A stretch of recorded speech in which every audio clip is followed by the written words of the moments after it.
Hello வணக்கம் and welcome viewers. So இன்னைக்கு நம்ம இந்த வீடியோவில் என்ன பார்க்க போறோம் அப்படின்னு பார்த்தீங்கன்னா, ஸோ ஒரு மரம் அப்படின்னு எடுத்துக்கிட்டோம்னா அதுல இருக்கிற பழம் யூஸ் ஆகும், அப்படின்னா அதுல இருக்கிற காய் யூஸ் ஆகும், அப்படின்னா அதுல இருக்கிற லீவ்ஸ் ஏதாவது யூஸ் ஆகும்.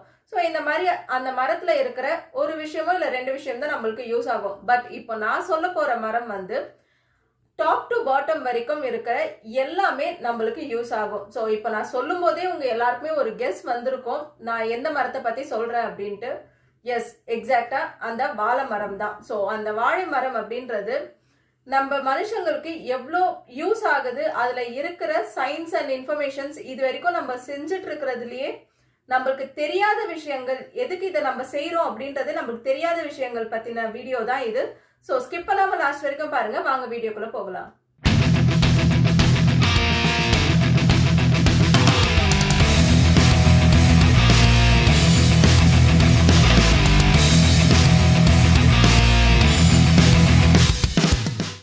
விருந்து அப்படின்றது நம்ம கலாச்சாரத்துல பாரம்பரியமா கடைபிடிக்கிற ஒரு விஷயம்.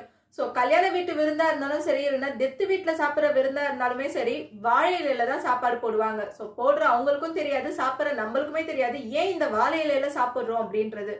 பட் அந்த காலத்துல பெரியவங்க சொன்னது வாழை இலையில தான் விருந்து சாப்பிடணும் அப்படின்னு சொன்னாங்க. அதை நம்ம இப்போ வரைக்குமே ஃபாலோ பண்ணிட்டு வந்துட்டு இருக்கோம்.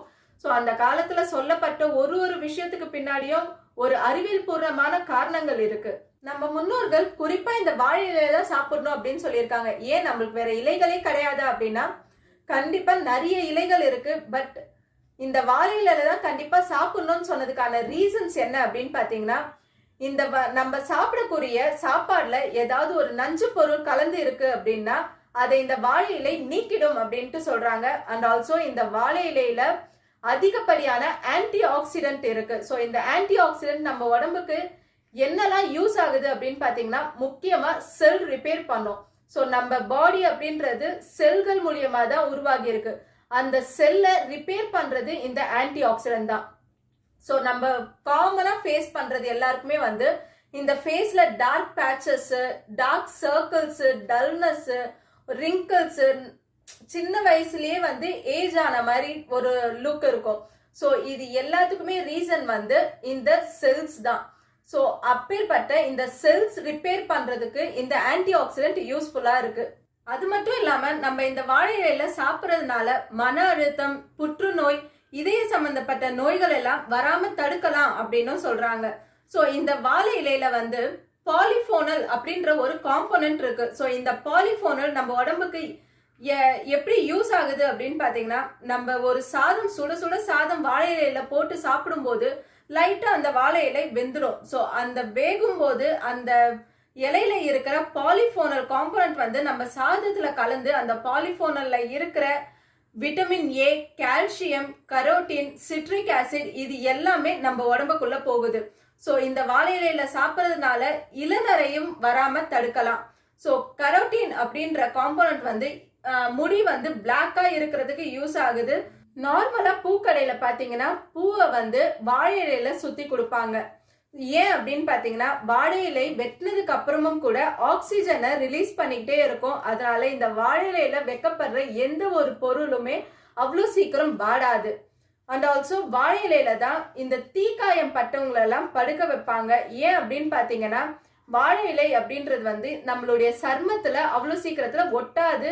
அதுவும் இல்லாம இந்த வாழை இலையில இருந்து வெளியாகிற ஆக்சிஜன் வந்து தீக்காய புண்கள் வந்து சீக்கிரமா ஆறுறதுக்கு யூஸ்ஃபுல்லா இருக்கும். வாழை மரம் அப்படின்றது வந்து கல்யாண வீட்டுல கட்டியிருப்பாங்க, டெத் ஆனாங்க அப்படின்னா அவங்க வீட்லயும் கட்டியிருப்பாங்க, திருவிழாலையும் இந்த வாழை மரம் கட்டியிருப்பாங்க. ஸோ இது எதுக்கு கட்டியிருக்காங்க அப்படின்றது நம்மள பல பேருக்கு தெரியாது. ஸோ இது வந்து மங்களகரமான விஷயம். ஸோ ஏதாவது ஒரு காரியம் செய்யறதுக்கு முன்னாடி வாழை மரம் கட்டி இருக்கணும் அப்படின்ட்டு பாரம்பரியமா சொல்லப்பட்டதுனால நம்ம கட்டிட்டு இருக்கோம். பட் இதுக்கு பின்னாடியுமே வந்து ஒரு அறிவியல் பூர்வமான ஒரு ரீசன் இருக்கு. அது என்ன அப்படின்னு பாத்தீங்கன்னா, ஸோ இந்த மாதிரி கூட்டம் கூடுற இடத்துல வந்து எந்த ஒரு அசம்பாவித சம்பவமும் நடந்துடக்கூடாது அப்படின்றதுக்காக. ஸோ என்ன சொல்ல வரேன் அப்படின்னு பாத்தீங்கன்னா, பாம்பு கடிச்சது அப்படின்னா அந்த இடத்துல வந்து இந்த வாழை மரம் வந்து ஃபர்ஸ்ட் எய்டா யூஸ் ஆகும். ஸோ எப்படி அப்படின்னு பாத்தீங்கன்னா, பாம்பு கடிச்சவங்களுக்கு இந்த வாழை மர அடித்தண்டு சாரை பிழிஞ்சி கொடுத்தோம் அப்படின்னா பாம்பு கடிக்கு ஒரு ஃபர்ஸ்ட் எய்ட் மெடிசனா இது யூஸ் ஆயிட்டு இருக்கு. நெக்ஸ்ட் வந்து வாழைத்தண்டு. சோ நம்ம எல்லாருக்குமே தெரியும் வாழைத்தண்டு அப்படின்றது வந்து சமைக்கிறதுக்கு யூஸ் பண்றாங்க. அண்ட் ஆல்சோ வாழைத்தண்டு சாறு வந்து இந்த சிறுநீரக கல் பிரச்சனை உள்ளவர்களுக்கு இது ஒரு நல்ல ஒரு மெடிசனாவே சொல்லலாம். பிகாஸ் டாக்டர்ஸே இந்த வாழைத்தண்டு சாறு தான் சஜஸ்ட் பண்றாங்க. சிறுநீரக கல் பிரச்சனை இருக்கு அப்படின்னா இந்த வாழைத்தண்டு சாறு குடிச்சோம் அப்படின்னா இந்த சிறுநீரக கல் பிரச்சனை குணமாகுது. அண்ட் ஆல்சோ நெக்ஸ்ட் வந்து வாழைப்பூ. சோ வாழைப்பூ அப்படின்றது வந்து துவர்ப்பா இருக்கும். அதாவது அறுசுவையில இருக்கிற ஒரு சுவை தான் துவர்ப்பு. சோ இந்த துவர்ப்பு வந்து இந்த வாழைப்பூல இருக்கு. சோ இந்த வாழைப்பூ வந்து இந்த நீரிழிவு நோய் டயாபெட்டிஸ் உள்ள பேஷண்ட்ஸ் வந்து இந்த வாழைப்பூவை சாப்பிட்டாங்க அப்படின்னா அவங்களுக்கு இந்த சுகர் லெவல் மெயின்டைன் பண்றதுக்கு யூஸ் ஆகும். நெக்ஸ்ட் வந்து வாழைப்பழம். சோ வாழைப்பழம் வந்து 12 வகைகள் இருக்கு. இந்த வாழைப்பழம் அப்படின்னாலே பெரியவங்கல இருந்து சின்னவங்க வரைக்கும் எல்லாருக்குமே பிடிச்சமான ஒரு பழம். சோ இந்த வாழைப்பழம் யார் சாப்பிடக்கூடாது அப்படின்னு பாத்தீங்கன்னா டயாபெட்டிஸ் இருக்கிற பேஷண்ட்ஸ் வந்து இந்த வாழைப்பழம் சாப்பிடாம இருக்கிறது நல்லது. பிகாஸ் இந்த வாழைப்பழத்துல வந்து கார்போஹைட்ரேட் கண்டென்ட் அதிகமா இருக்கிறதுனால டயாபெட்டிஸ் பேஷண்ட்ஸ்க்கு சுகர் லெவல் அதிகமாகிடும் அப்படின்றதுக்காக வாழைப்பழத்தை தவிர்க்கிறது நல்லது. அண்ட் ஆல்சோ வாழைப்பழம் வந்து எல்லா சுப நிகழ்ச்சிகள்லயுமே இருக்கும். இந்த வாழைப்பழம் வந்து டைஜஷன் ப்ராப்ளம்ஸ்க்கும் யூஸ் ஆகும். ஸோ இந்த வாழைப்பழ தோலை வந்து நம்ம ஃபேஸ்ல ஸ்க்ரப் பண்றதுனால ரிங்கிள்ஸ் டார்க் பேச்சஸ் எல்லாம் போய் நம்ம ஃபேஸ் க்ளோவும் ஆகும். ஸோ இவ்வளோ விஷயங்கள் இருக்கு இந்த வாழை மரத்துல. இப்பேற்பட்ட வாழை மரம் நம்மளுக்கு கிடைச்சது ஒரு பெரிய வரம் தாங்க. சோ இந்த வாழை மரத்தை பத்தின நிறைய தெரியாத இன்ஃபர்மேஷன்ஸ்லாம் நம்ம இந்த வீடியோல தெரிஞ்சுக்கிட்டோம். சோ இந்த வீடியோ உங்க எல்லாருக்குமே யூஸ்ஃபுல்லா இருக்கும் அப்படின்னு நம்புறோம். சோ உங்க ஃப்ரெண்ட்ஸ் அண்ட் ஃபேமிலிஸ்க்கு இந்த வீடியோவை ஷேர் பண்ணுங்க. இது வரைக்கும் எங்க சேனலை சப்ஸ்கிரைப் பண்ணாதவங்க மறக்காம சப்ஸ்கிரைப் பண்ணுங்க. இன்னொரு ஒரு நல்ல வீடியோல மறுபடியும் நான் உங்களை மீட் பண்றேன். தேங்க்யூ.